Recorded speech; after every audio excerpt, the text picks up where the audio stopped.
Shabbat shalom. Shabbat Shalom, everyone. Thank you, Mauricio, But shalom. for that excellent message.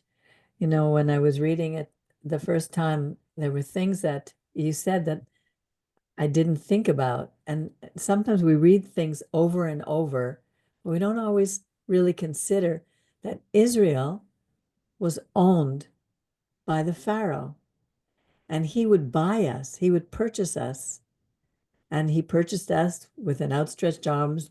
And it was came at a high cost. The first three plagues were felt by Israel as well as the Egyptians, but it came at a high cost. All those, the suffering that came upon the people of Egypt. And he said, I will bring you out from under the burdens. And you had said that he had to relieve us from the physical bondage before we could turn to him. Because when we're suffering, it's like you said, if we have a headache, it's hard to concentrate. So he had to relieve the pain of our burdens. And the idea that we didn't call out to God with a prayer, but with a groaning. And it's true. We weren't, even today, we see the groaning. Like today, 4 hostages were set free again. And the groaning of our people is being heard by God. They we haven't come to him in a unified prayer yet.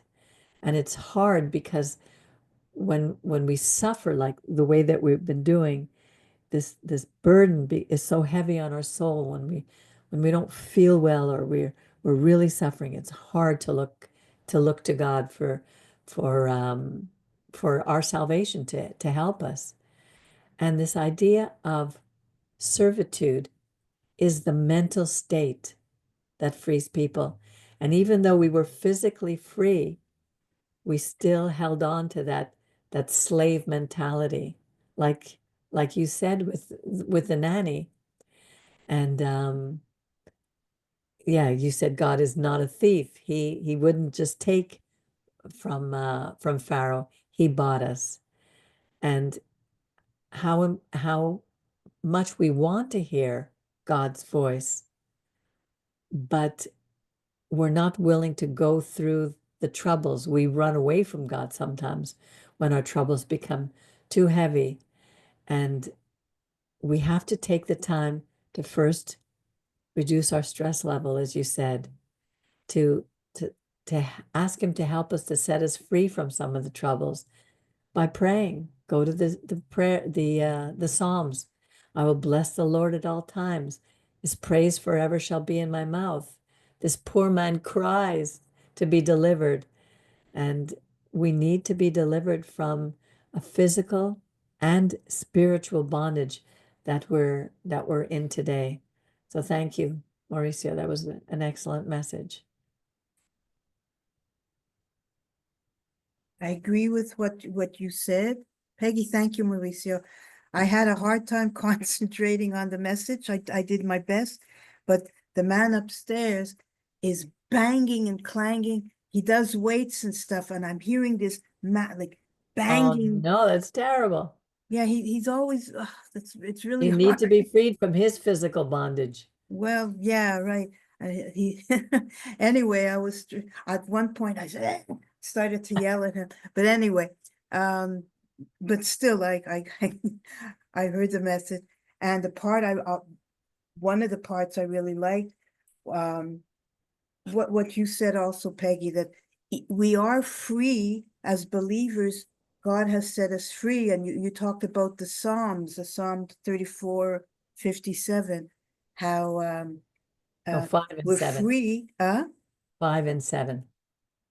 Oh, 5 and 7. Almost 7. Sorry, Yeah. 5 and 7. Anyway, but we're free, but we don't always. Well, I don't, but we don't also always really know that. Like we yearn for a relationship with God, and really, it's there. But we have so many things that distract us, and we have to say we're free. You know, we're free right now. We've been free from the bondage of our previous lives, the things than before. Anyway, it's so hopeful. And also I know that my brother, for example, he's been going through a very, very, very hard time for many years, severe anxiety and depression.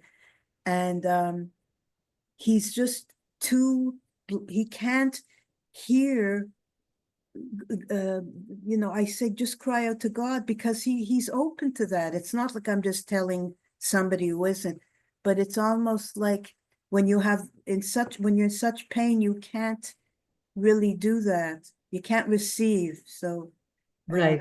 That helped me again to remember that, because when I look at somebody like Eve, who's going through hell right now in his mind, right, he's in such a spiritual bondage, and I just want to shake him, and that doesn't work. It takes a God of mercy and compassion and love, and that's it. We have to realize we have to come from a different angle. We can't shake a have to person deal with his, he from has to where get he to a is. level where he could even be, he's in Exactly. such pain. Even when I Exactly. was at my worst, it was such an intense, all-encompassing, 24/7 nonstop pain, that it's very, even though I did cry out to God, but it was like, it's just hard you have to deal with the physical nature of it also first. Exactly. Yeah.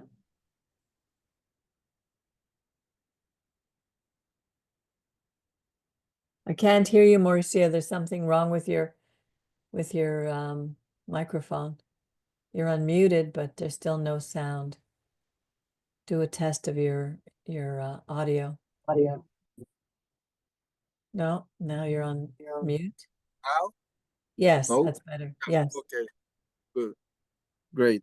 Um, well, this is something honestly that for me was so bright. The idea that God, when He bought us, that is something that we become a new nation.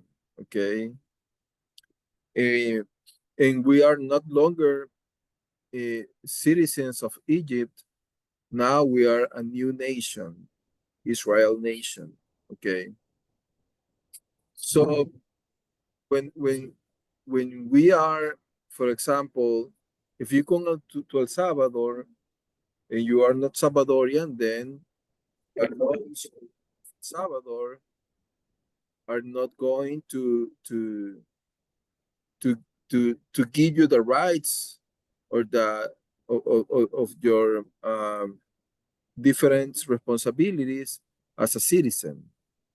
And also, if I go to Canada, then I go for like a tourist, but I don't have to pay, for example, uh, all the oaths that you have to pay for being Canadians. The Okay, taxes, you mean, the taxes.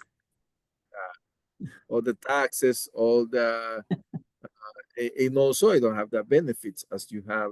Exactly. So uh, in and then a citizen makes you that you respect and you live under some rules. Okay, and when you live under those rules, you say, I, because I am Salvadorian, I, because I am Canadian, I have decided to live under these laws. If I don't accept that nationality, then I will not be under that law, okay, under those rules. And God is a God of order. So he not only knew that they were not longer slaves, okay, he needs to create a new nation. And that's why he didn't give first the Torah, okay? Because the Torah are the commandments, the rules, the laws, is all this legal system that we as Israelites, as a nation, decided to live, okay? in in in in in, and that's why he give us a name. That's why the psalm says, you give us a name. Okay, so when we are given a name, then we are saying, I am not longer Egyptian, I am Israelites. The problem is the very first thing he did is to take you out to from Egypt. That is something physical, to to guide you to the desert. But in the desert, he was complaining with the not physical, but with the mentality of slavery. Why? Because if not, then Canaan will be New Egypt. Okay, so that is something that was the God, as God of order, needs to give some different steps, and then to start to release them. At the same time, he was acting physical and then mentality. Why? Because at the beginning, God allowed that the Yeah. magician, okay, Hold on. Let me see who's. Is that you, Baruch? Is somebody coming It's to coming the- from Brian, the hospital. Yeah. Okay, let me mute you. okay. Okay.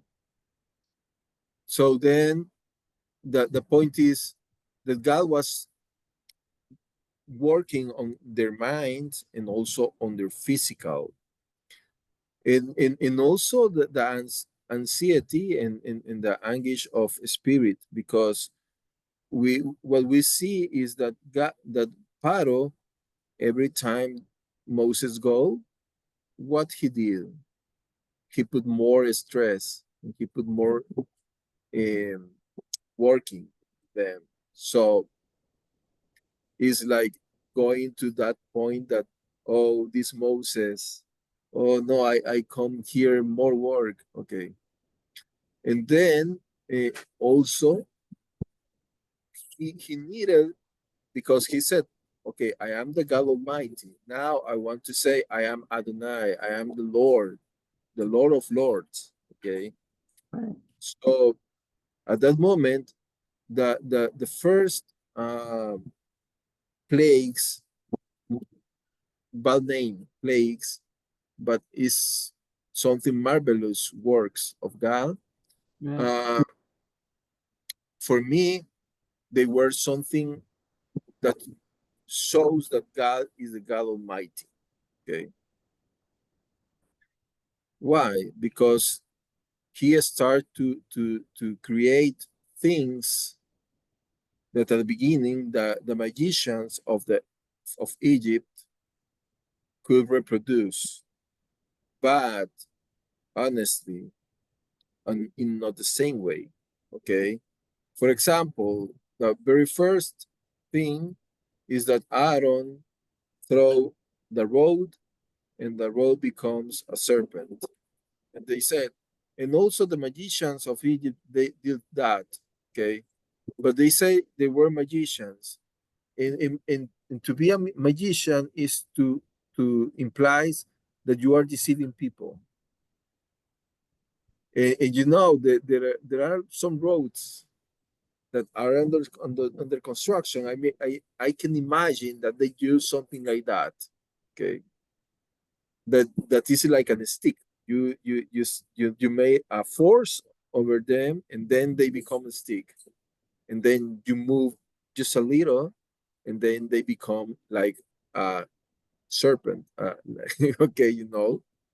So it's easy to before the eyes of the people. Oh wow, okay, these are magicians very powerful. No, they are deceiving you. They are using some tricks. Okay. And then it says that, and that is important when you read. he took the serpent, and the serpent did not swallow the, the serpents of the Egyptians. They took and returned back to the point of being a road, okay, and then the road swallowed all the serpents, okay. Oh, it doesn't say that this, the It's not a snake throw. It's swallowing. I don't know how to say swallowed that. the serpent. Really? Yeah, yeah. Wow. So Oh, how could I have missed that? Boy, we miss so much when okay.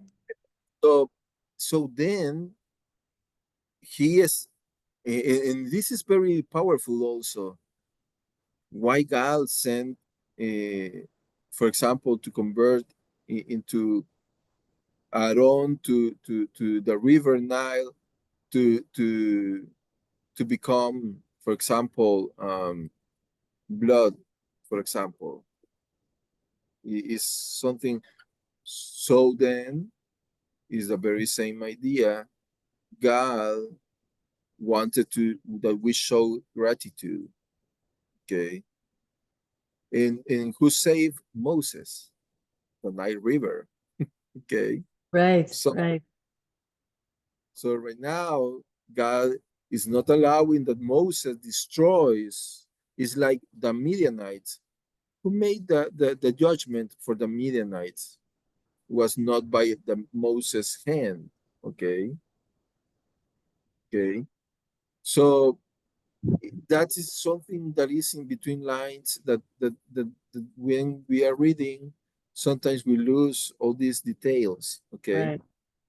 right. And then God start to send different kind of diseases, kind of animals, herds of animals.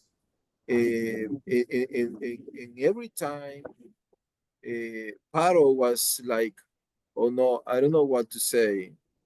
What he did, called Moses and Aaron and say, oh, pray for me. And you know, this is, I don't know, like there are so many people that today is like Paro, and they wanted to stay at the, and they don't want to change nothing. It's just to perceive that God is doing something for free for them, Right. but not doing nothing. I have I have known so many people that they said, "Oh, pray to God that my kidney will be very good." Yeah, Okay, yeah, and they feel good after you pray for them. You yeah, know what energy you God uses you to send this man, and he starts to see, oh, I feel better with my kidney. But then the next day he starts to drink alcohol. yes, Okay, right. Yeah, that is a cycle because this is like, it's a problem of men. And so Paro was like that. Okay, oh, ask to God, please pray for me. And they go to pray to God, and God shows mercy to Paro. But then he was, oh no, now I will not change my mind, and I will not let you go. And you know, right. but the point is that God was not only, showing to the Israelites he is Adonai. He's over Paro. He is the Lord of Paro. Paro is not longer Lord of God. Okay. Right. So this is a process. So everybody start to look to Paro, and they start to see, okay, how could be that this Paro, supposedly he is the creator of the Nile River. Right. Everything is done by him. Okay, the life is done by him. Now he's asking this guy to to to please forgive me. Okay, so he started to show he is Adonai. And it says that prior Moses goes to Paro, he put him as Elohim over Paro. Right. So he is the judge. And so it's interesting that a judge have a position of authority, and you cannot have authority over a person if you believe that person is better than you. When you look at that person like you are not over him, you are not under him, you are persons at the same level, then you can judge that person. So now in what God is judging Adam. Well, we read that on Ezekiel, and that is very interesting because that prophecy of some we sometimes we may think the prophecy is something about future, but not always it's about Right. future. Right. Sometimes prophecy is something about present or something that happened on the past. Okay. Right. This case, Ezekiel. And then the prophet saw the Paro, and what God is saying to Paro, he is establishing a judgment, okay, to Paro for what he did, for what he said, okay. And now he is announcing he will be destroyed, okay. Why? Because his ego, okay, his pride. Mhm. And so Paro right now is showing weakness. Is showing that he is a human. Is Mhm. showing that he is not the one that he's trying to make people believe he is. Okay. Mhm. So that is something that people start to think about it. And that is a seed that is putting in their head. Mhm. Okay. So and now this is very sad, in my country, people is still defending people who was proved they made a lot of disgrace to our country because they are still looking at that person like a hero. Mm. It's like an idea in their minds. Right. Okay, they have put that person in some position, in such position that they believe, oh, he will not be able to do something like that. Mm. For example, yesterday I was hearing an actor, who is talking about president about Elon Musk, for example. Okay, and now he's saying, oh, he's a very good person. He's a marvelous person. He's a very honored person. And I look to the facts. Okay, I'm not judging him that he is like a bad person. No, I'm not saying that. But also, I cannot put that man into a position that I can tell people, oh, this is like a god, okay, Right. like okay. No, I have to look the facts and say, oh no, he is a businessman and he is not for free working for the U.S. government for That's sure. that's Okay, right. now, so that is something that we need to understand.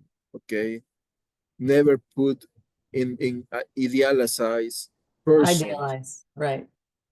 persons, people, rabbis, uh, you Anyone. know, anyone. Yeah. Okay, Yeah. curse be the man who trusts in man. Okay, Yes. What's that? What is the curse of those persons? Is something that comes from outside? No. The curse is the deception that you will have for trusting that person, Right. because that person will fail you in Right. some point. Okay. That's why the Bible says, do not trust in men. Okay. Right. In So open your eyes. Open. Sometimes there are some paros. And when you start to look to those paros that probably you could have, okay, politician, religious people, I know artists. There are people, for example, that says, okay, they saw a movie and they believe that the actor or the actress is like that person in the movie Right. in the life. So they idealize that people. So Right. Yeah. do not follow that and start to open your eyes. The only Exactly. we can trust is God. David, okay, I want to finish with this idea. David was already anointed as a king, okay? But the problem is that Shaul was still alive. But before that, the eyes of God, who was David? Who was the king of Israel before the David. eyes of David? David. Before the eyes of the people, who was the king? Saul. Oh, yeah. So the point is that at that moment, David couldn't see him as a king. Couldn't see himself. He couldn't see himself as a king. Right. Was under the bondage of Shaul. Right. Okay. Can you imagine to look at that tall person, very beautiful man, okay, handsome, okay, so in a strong man, that all those characteristics physical, Right. okay, but this man wanted to try to, well, he disobeyed God, he wanted to kill David, but he was like, oh, you are my king, you are my king. He couldn't take the throne. So he ran away and hide into a city. Okay. And a king was there, was at that moment there.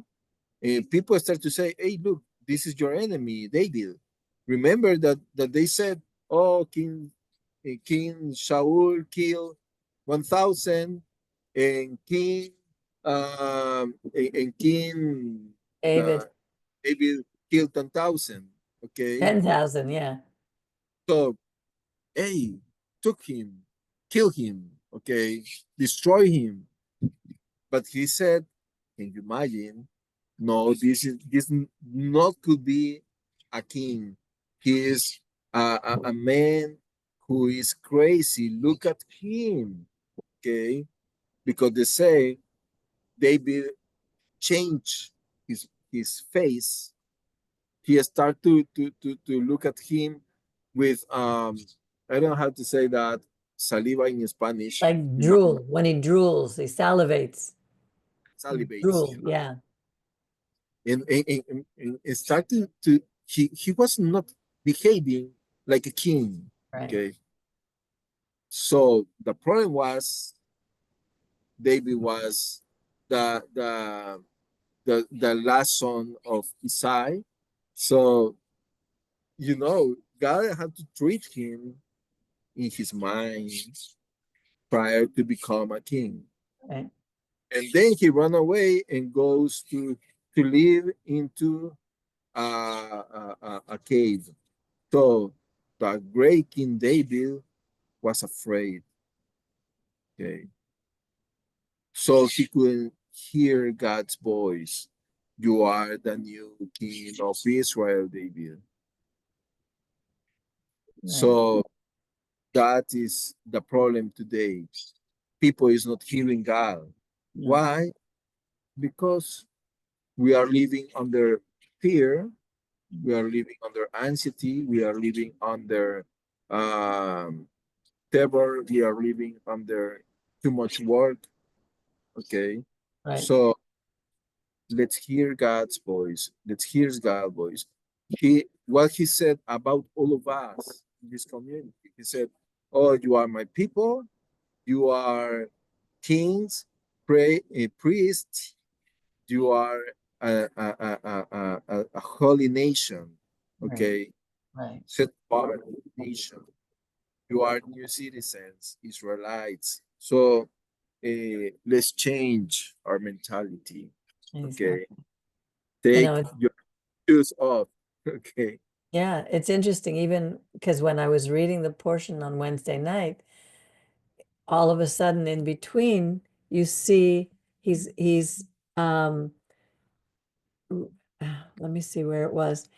He we see the genealogy of Moses, because he himself was considered an Egyptian to the people. And now I said, what is this doing here? But it didn't, you clarified it, because it didn't occur to me at that moment that, yeah, Moses, the people needed to see that he was one of them, because he was an Egyptian. Even when he went to Midian, he considered him an Egyptian, so the people had to see who he was as well. So yeah, It's there's so many. interesting, like with that whole idea, like, when you read in the Messianic writings, for example, it would always send a shiver through me when in Yochanan, the book of Yochanan, it says, you have been, to use the Old English, you have been translated from the kingdom of darkness into the kingdom of light. It's not that you become a perfect person, but you're no longer an Egyptian. You now belong to the God of Israel and in our own lives. And the same even with the verse that so many Christians, I believe, totally misunderstand. I think it was Corinthians, it says, you are a new creation, well, they say in Christ. But even that, let's just say you're a new creation in God. Many Christians that I knew and the churches, they took it to mean that you're no longer sinning or you sin, whatever. It's not, it's, you are a new creation. You are no longer a slave in Egypt. You belong, you are free in God, but it takes us time to grow into that freedom. And it doesn't just happen. It's a whole lifetime of growing in that freedom, but I just find that really interesting.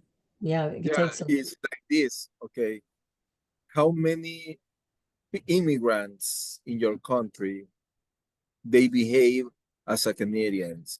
Sometimes, for example, if there is a Salvadorian making pupusas at the corners, okay, because here in Salvador that is customary. So he believes that even though I am Canadian, okay, I'm making pupusas in a wrong place. Why is that? Because yes, you are now Canadian, but the problem is that the mentality and the laws of the Canadians are not into your mind. So that is the very same with God. I am a new nation. I am a holy nation. I'm not perfect, but I need to change my customs. Okay, my way of thinking to live into this new kingdom, and that takes time. Israel took 40 years. Okay, so Moshe took 80 years. Uh, Abraham took 75 years. Okay, so we'll have uh, the life is too short to say, "Oh, I have changed." That is miracle that do not exist. Honestly, I'm sorry for the Christians, but to say, "Oh, I have received this power now, and now a new person, and now I am new person, that is not God's way. Okay. Okay. So it's a process. It's A a long process. one and a hard one.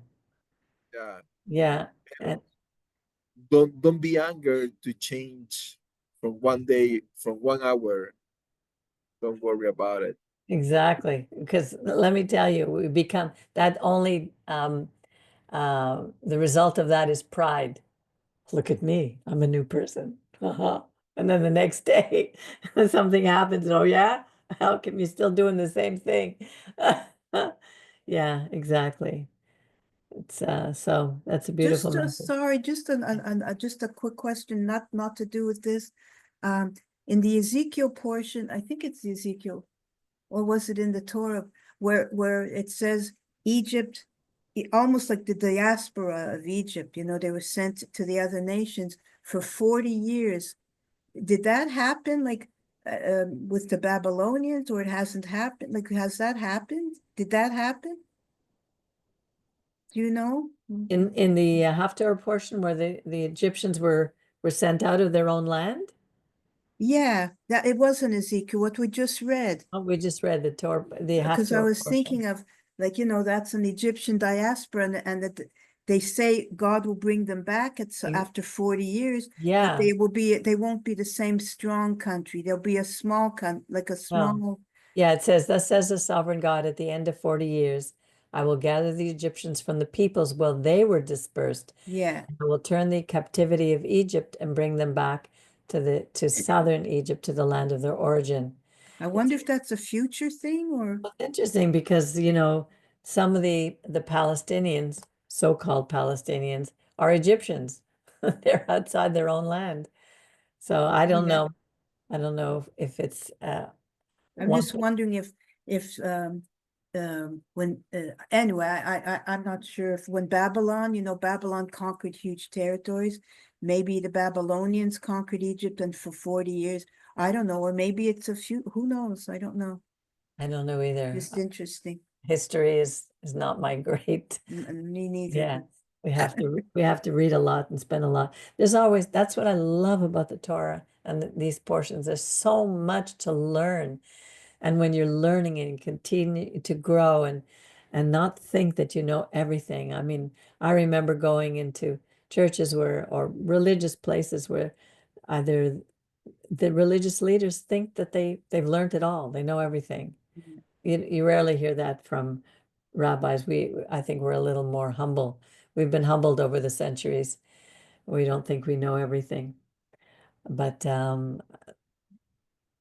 these portions are so valuable for us to remember that we need to learn to be humble, and life will humble us if we don't humble ourselves, just like it did to Pharaoh. So does anyone have anything to add to what we heard today? Again, thank you, Mauricio, so very much for your message. I appreciate it, and always, continuing to learn. Well, I want to wish you all a Shabbat Shalom, and next week we'll hear from our beloved Rabbi, who will be speaking on the next portion. So have a wonderful day. You too. And Oh, after everyone. yes, Shabbat shalom, everyone. everybody. Shabbat Shalom to everybody. Shabbat shalom. Shabbat shalom. Shabbat Shalom.